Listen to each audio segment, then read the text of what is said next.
Hello बच्चों, दादी आ गई। आज दादी आप लोगों को एक न्यू स्टोरी सुनाने जा रही है। आज की स्टोरी बहुत इंटरेस्टिंग है। I hope you all will enjoy. So welcome to your channel.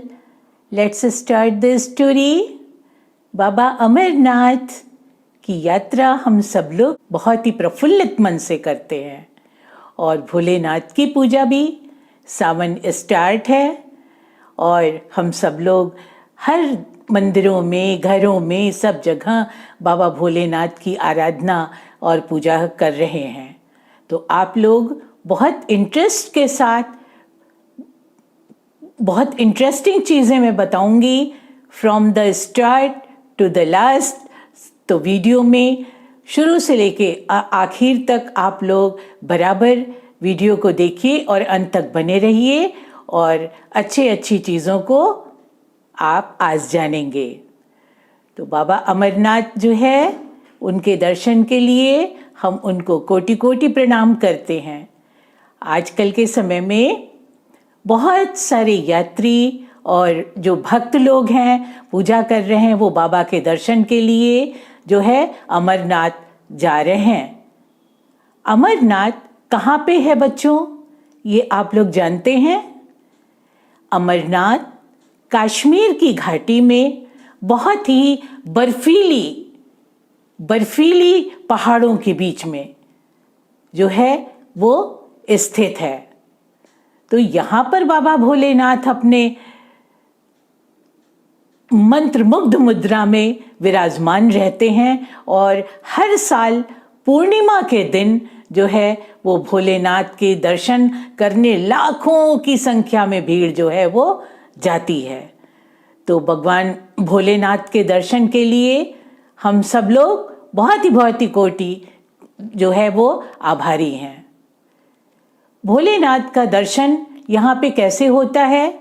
यहाँ पर साक्षात अमरनाथ बाबा बर्फानी के रूप में, अमरनाथ में बाबा बर्फानी जो है हिम शिवलिंग के रूप में जो है वो स्थित हैं और हम लोगों को दर्शन देते हैं। यहाँ पर बाबा बर्फानी के शिवलिंग के साथ ही गणेश पीठ भी है और माता पार्वती का शक्ति पीठ भी है। ये दोनों पीठ भी जो है वो वहीं अमरनाथ धाम में ही है, बाबा बर्फानी महादेव के पास ही और हिम शिवलिंग से ही आच्छादित है। मतलब कि हिम शिवलिंग हिम से ही बना हुआ है और ये बहुत ही पवित्र धाम है। और इनके साथ साथ हम ये गणेश पीठ और माँ पार्वती पीठ की भी वो पूजा और दर्शन करते हैं। सावन की पूर्णिमा को बाबा बर्फानी जो है वो अमरनाथ में दर्शन देते हैं। अच्छा, ये आपको पता है बच्चों कि यहाँ पर जो है क्यों बाबा बर्फानी के दर्शन किए जाते हैं? यहाँ पर कुछ रहस्य हैं, कुछ तथ्य हैं जो हम आपको आज बता रहे हैं। यहाँ पर बाबा बर्फानी के साथ साथ माता पार्वती के भी जो है वो दर्शन करते हैं। इस दर्शन के पीछे एक बहुत रहस्य है जो कि हम आगे आप लोगों को बताएंगे। यहाँ पर माता सती का जो अंग है, माता सती के जो अंग तथा अंगभूषण मीन्स आभूषण जो थे, उनकी पूजा होती है। और क्यों पूजा होती है? क्योंकि उनके कंठ का यहाँ निपात हुआ था। क्या हुआ था? कंठ का निपात हुआ था। इसलिए जो है यहाँ पर माता सती की भी पूजा होती है।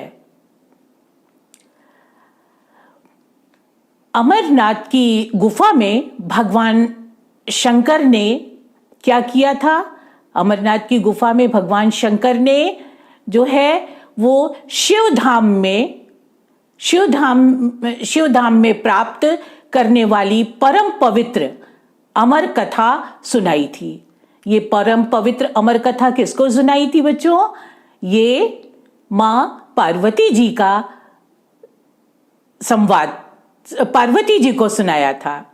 तो शिव भगवान और माँ पार्वती के संवाद की जो कथा थी ये उस गुफा में ही हुई थी और भोलेनाथ ने अपने श्रीमुख से मधुर कंठों से माता पार्वती को ये कथा सुनाई थी।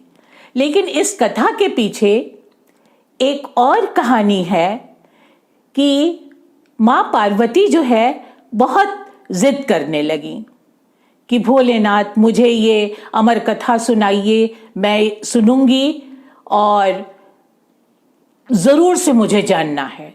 परंतु भोलेनाथ ने कहा नहीं, मैं नहीं सुना सकता, क्योंकि इस कथा को सुनने के लिए बहुत ही एकांत की आवश्यकता है।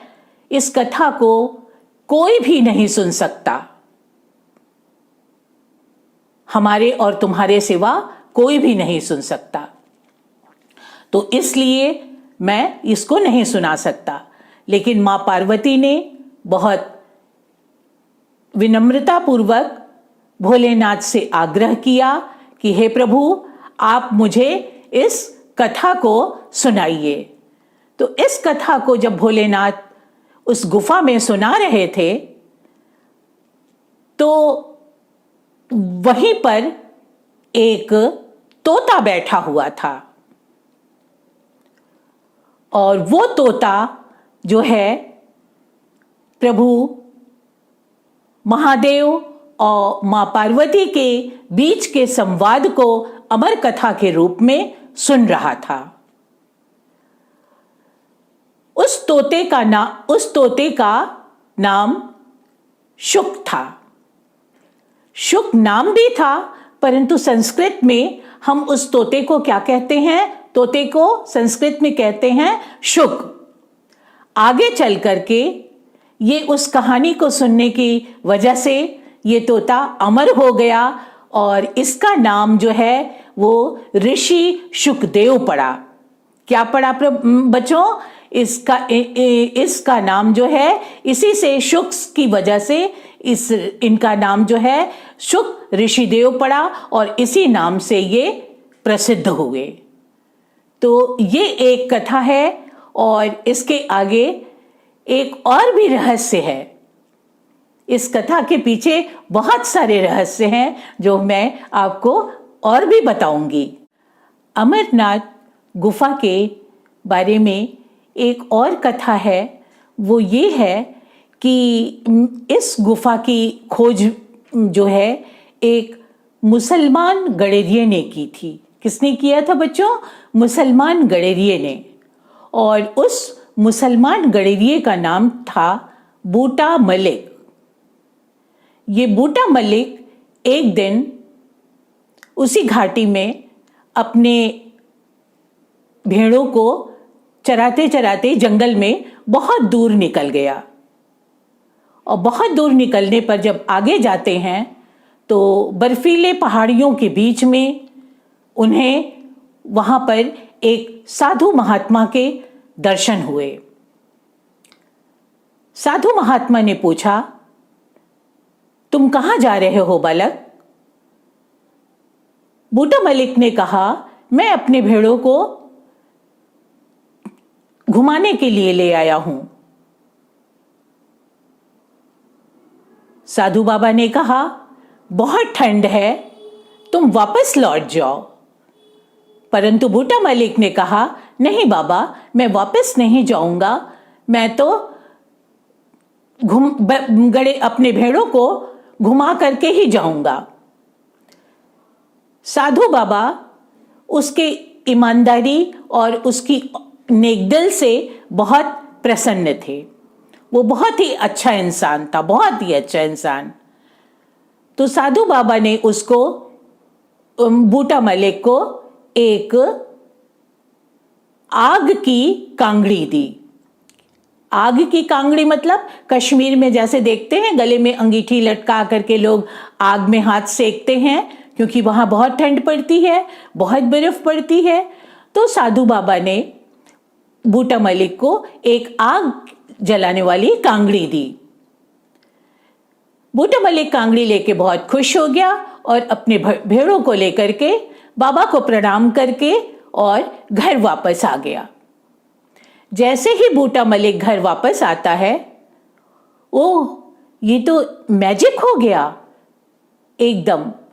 वो देखता क्या है कि जिस साधु बाबा ने मुझे आग की कांगड़ी दी थी वो तो एकदम सोने में बदल गई है, वहां आग की जगह गोल्ड ही गोल्ड है।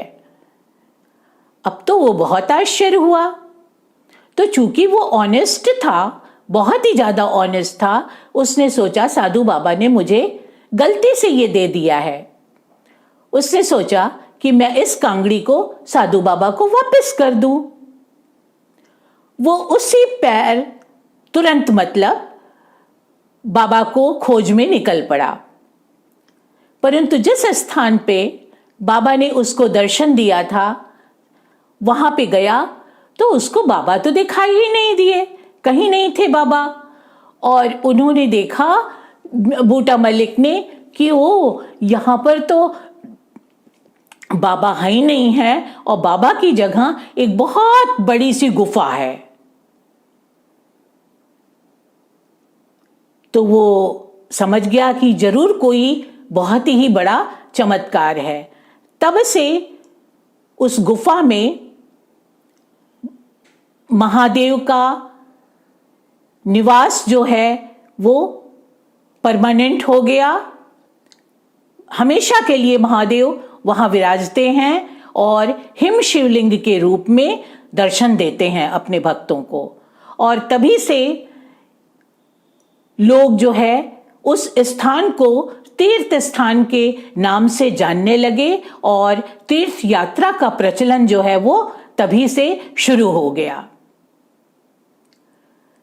परंतु इसी गडेरिये की वजह से, जो मुसलमान गडेरिया था उसकी वजह से, तो चूंकि तीर्थ स्थान में बहुत पूजा पाठ होता था, सब लोग खूब चढ़ावा चढ़ाते थे, तो जितना भी आज भी ये नियम है कि जितना भी अमरनाथ में चढ़ावा बाबा बर्फानी को चढ़ाया जाता है, तीर्थ स्थान में चढ़ाते हैं, उसका कुछ प्रतिशत हिस्सा जो है वो बूटा मलिक के परिवार वालों को आज भी दिया जाता है, आज भी मिलता है बूटा मलिक के परिवार के लोगों को। तो ये थी अमरनाथ यात्रा की रोचक कथा। दूसरी कथा वो ये कि उसी घाटी में कश्यप ऋषि ने जो है, कश्यप ऋषि ने क्या किया था, झील का निष्कासन किया था। कश्मीर की घाटी में कश्यप ऋषि ने झील का निष्कासन किया। तो कैसे कश्मीर घाटी पड़ी? वो घाटी बहुत सुंदर है, बहुत सुंदर है। और वहां पर उन्होंने एक झील का निष्कासन किया जिसका नाम था कच्छप झील। और कच्छप झील के कारण ही उस घाटी का नाम जो है कच्छप घाटी पड़ा। और कच्छप घाटी के ही वजह से उस जगह का नाम जो है कश्मीर की घाटी के नाम से आज भी वो प्रसिद्ध है।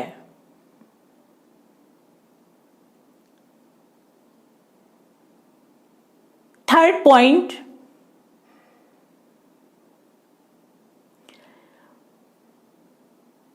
बाबा भोलेनाथ जो है अपने कैलाश पर्वत पे माता पार्वती को छोड़ करके जो है वो घूमने निकले कि देखें सब जगह क्या हो रहा है। माता पार्वती वहां अकेली थी। तभी वहां पर जो है देवर्षि नारद जो है पधारे। देवर्षि नारद पधारे और उन्होंने माता पार्वती को प्रणाम किया। मातेश्वरी प्रणाम है आपको। माता पार्वती ने उनको आसन दिया और कहा, आपका स्वागत है देवर्षि नारद। देवर्षि नारद बोले, भोलेनाथ कहाँ हैं? माता पार्वती बोली कि भोलेनाथ तो नहीं है, वो थोड़ा सा विचरण करने गए हैं। नारद ऋषि ने कहा माता पार्वती से कि हे मातेश्वरी, मैं आपसे एक प्रश्न पूछना चाहता हूं। माता पार्वती ने कहा, पूछिए। तो नारद ऋषि ने कहा, नारद मुनि ने, कि हे मां, भोलेनाथ से आप एक प्रश्न पूछिएगा कि हे प्रभु, आपके गले में, भोलेनाथ के गले में सबने देखा है ना कि मुंडों की माला है, तो भोलेनाथ के गले में ये मुंडों की माला क्यों है?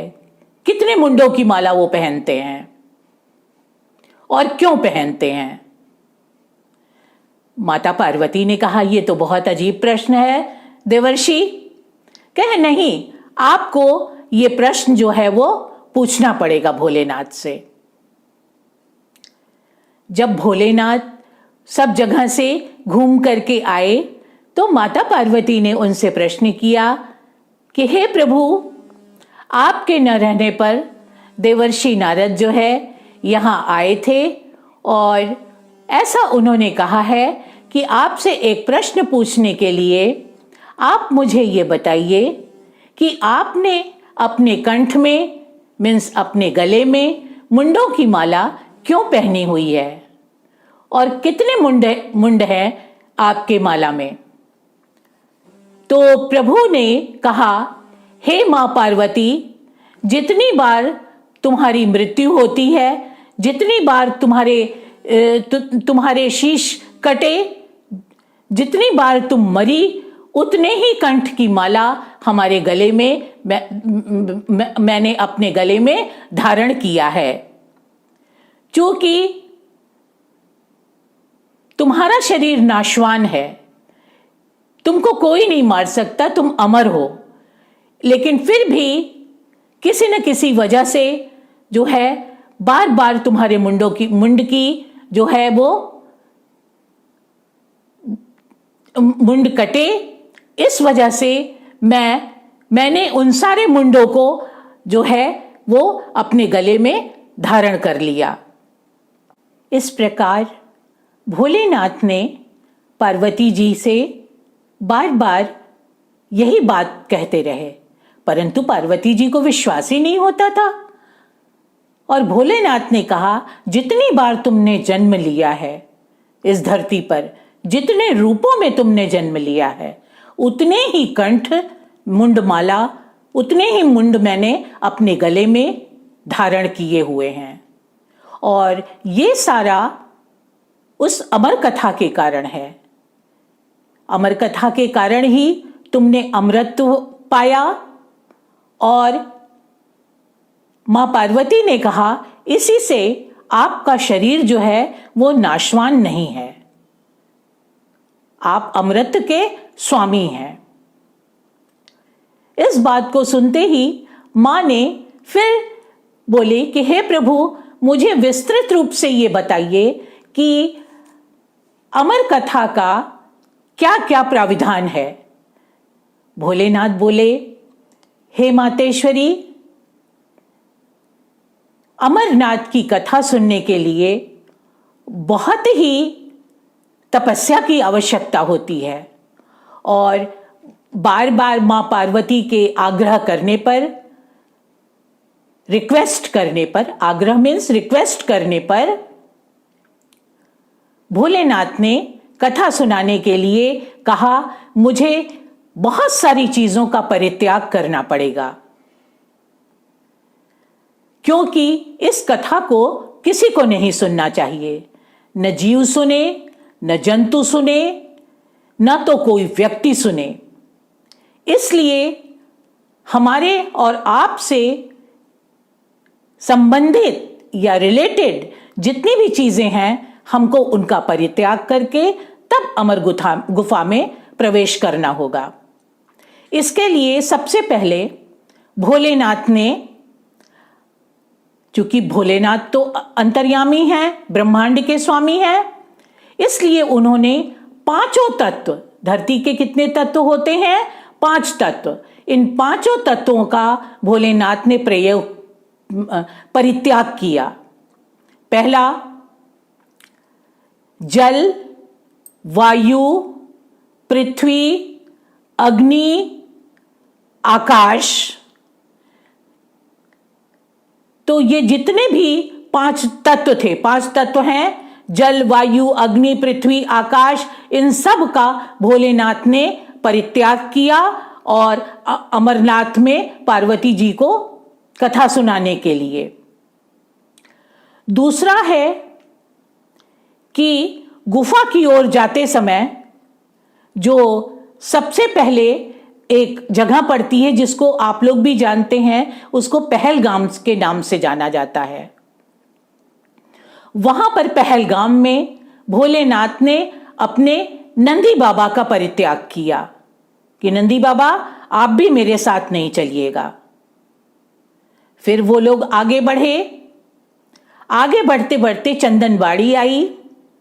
चंदनबाड़ी में भगवान शिव ने अपनी जटाओं से चंद्रमा को फ्री कर दिया, मुक्त कर दिया। अपनी जटाओं से क्या किया?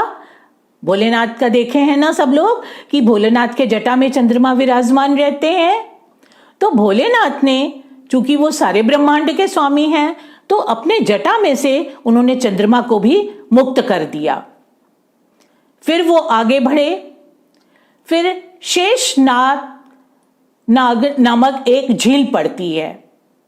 शेषनाग नामक झील पर पहुंच करके उन्होंने अपने गले में से जितने सर्प थे, जितने नाग देवता वो पहनते हैं ना, मुंडो नाग देवता और मुंडों की माला, ये सब का उन्होंने वहीं शेषनाग झील पे परित्याग कर दिया, सबको निकाल करके मुक्त कर दिया।